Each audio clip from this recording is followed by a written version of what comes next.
Chin. If you enjoyed this, hit subscribe for more. Have you ever really stopped to think about what money is? I mean, it's not just the cash in your wallet, right? It's part of this huge, incredibly complex system that creates and moves value all around the world. So today, we're going to pull back the curtain and see how that system actually works. Let's start with a question that seems simple, but the answer is anything but. When you put your money in a bank, where does it go? You might have this image of it sitting in a little box in a vault with your name on it, but the reality, well, it's a lot more dynamic, and honestly, it's kind of magical. And the secret to that magic lies in this one concept that pretty much powers every modern economy. It's called fractional reserve banking. The core idea is actually pretty simple. Banks know that not everybody is going to show up and demand all of their money back at the exact same time. So they only keep a fraction of it on hand and they lend out the rest. And that one act sets off this incredible chain reaction. And that chain reaction, that's what we call the money multiplier effect. It's this amazing mechanism that lets the banking system take a little bit of cash and expand it into a much, much larger supply of money that flows through the whole economy. It's like a machine for making money. Okay, let's walk through a really simple example to see how this machine works. Let's say you deposit $100. Now, if there's a 20% reserve requirement, the bank keeps just $20 and lends out the other $80. The person who borrows that $80, well, they spend it. And whoever gets it then deposits it into their bank. That second bank then keeps 20% of the $80, that's $16, and lends out the other $64, and on it goes. This table right here, it tracks that whole cascade. See how each new loan becomes a new deposit in another bank, which then becomes the starting point for another, slightly smaller loan? You'll notice the amount being lent out gets smaller and smaller with each step. But, and this is the amazing part, when you add it all up, that single $100 deposit has actually created hundreds of dollars of new money out in the system. And this graph shows you just how powerful that one little number, the reserve requirement, really is. Just look at the difference. With a low 10% requirement, that initial $100 could, in theory, multiply all the way up to $1,000.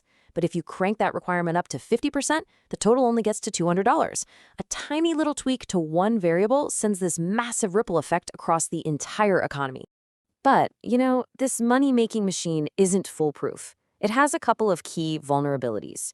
First, it completely relies on people putting money into the banks. If you take your cash and just stuff it under the mattress, well, you've pulled it out of that multiplication cycle. But the bigger risk is when the banks themselves get nervous. If they decide it's safer to just hold on to cash instead of lending it out, the entire machine can grind to a halt. So, if this system is so powerful and maybe a little fragile, who's in charge? Who manages this whole thing to keep it from either spinning out of control or just stalling out completely? Well, that's where central banks come in. Think of central banks, like the Federal Reserve in the US, as the economy's conductors.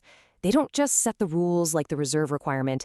They have this whole toolbox of monetary policy tools they can use to influence how much money gets created, how much banks lend, and what it costs for all of us to borrow. And what's really fascinating is seeing how different major economies use these tools. For example, the US actually got rid of reserve requirements entirely back in 2020. Now, their favorite tool is something called open market operations, which is just a fancy way of saying the central bank buys and sells government bonds to either add or remove money from the system. You can see the UK and the EU do something pretty similar, while Japan has historically been more reliant on just lending directly to its banks. So you have all these carefully calibrated tools, all these levers. But what happens when they suddenly just stop working? For that, the 2008 financial crisis gives us a pretty stark look at what happens when the system is under extreme stress. This graph, this tells the story of the exact moment the machine broke. That red line is the target interest rate the US Federal Reserve wanted. The blue line is the actual rate banks were charging each other for overnight loans. Now look at September 2008. The blue line just goes completely wild. It totally decouples from the Fed's target. That is the picture of a central bank losing control. So what happened? Why did they lose control? The money multiplier machine didn't break because of some technical glitch. It froze solid because of one single powerful emotion: fear. Banks became absolutely terrified that their neighbors were about to collapse. They figured if they lent money out, they might never ever get it back. So they just stopped, and the flow of credit that basically lubricates the entire economy seized up. And if you want to see what that fear looks like in data form, just look at this chart. It is absolutely staggering. Before 2008, these things called excess reserves, that's money banks hold beyond what they're required to, it was basically zero.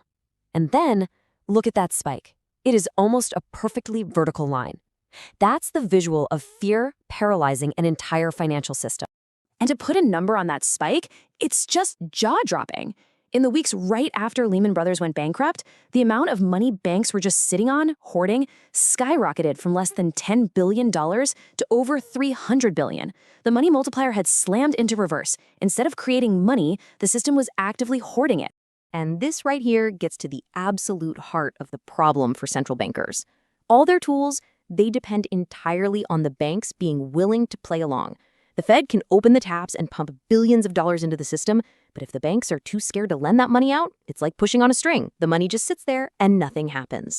So, okay, the crisis was a massive wake-up call. It forced a huge rethink of how to manage the global banking system and, hopefully prevent a total repeat collapse. One of the most critical changes they made after the crisis was giving the U.S. Federal Reserve a totally new power, the ability to pay interest on the reserves that banks hold with it. Now think about that for a second. If a bank can earn a guaranteed, totally risk-free return just by parking its money at the Fed, it's not going to lend to another bank for less than that rate. This creates a powerful floor for interest rates, and it gives the Fed much more direct control, even when markets are panicking. And this wasn't just a U.S. thing. On a global scale, the crisis led to a whole new set of rules known as Basel III. You can basically think of these as a series of mandatory safety upgrades for the entire banking system. They force banks to hold way more capital as a buffer against losses. They have to go through these tough stress tests to prove they could survive another crisis. And they have to keep more cash ready to handle a sudden shock. So where does that leave us? Is the system finally truly crisis-proof? Here's the most important takeaway. While the money-making machine has definitely been reinforced, it has new rules, stronger tools, its engine still runs on a very fragile and very human fuel: confidence. These new guardrails are all designed to stop fear from taking over again. But whether they're truly strong enough, well, that's a question that, ultimately, only the next crisis will be able to answer. Wow, snow! Let's play, Pingu! This is so much fun!